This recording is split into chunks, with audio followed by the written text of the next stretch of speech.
ইনকিলাব জিন্দাবাদ, ইনকিলাব জিন্দাবাদ।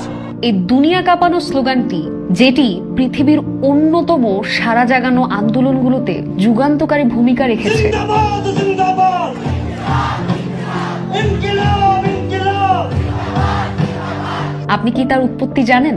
1921 সালে প্রথম এই স্লোগানটি দেন সৈয়দ ফজলুল হাসান, যিনি মাওলানা হযরত মোহানি ছদ্মনামে উর্দুতে কবিতা এবং গজল রচনা করতেন। একাধারে তিনিই ছিলেন সেই ব্যক্তি যিনি ভারতের পূর্ণ স্বাধীনতার দাবিতে সোচ্চার ছিলেন। তিনি শুধু স্বাধীনতাই নয়, তিনি চেয়েছিলেন ন্যায় ও সমতার বিপ্লব।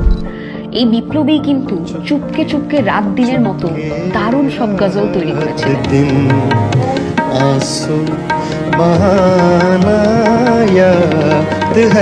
কিন্তু 1929 সালে তরুণ বিপ্লবী ভগৎ সিং দিল্লির আইন পরিষদে বোমা ফেলার পর ইনকিলাব জিন্দাবাদ বলে গর্জন করে ওঠেন।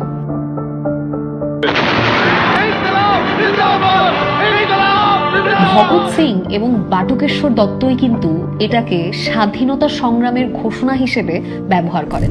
সেই থেকে উপমহাদেশের সকল বিপ্লবকে, এমনকি আমাদের জুলাই অভ্যুত্থানকেও উজ্জীবিত করেছে বিপ্লবের এই বাণী।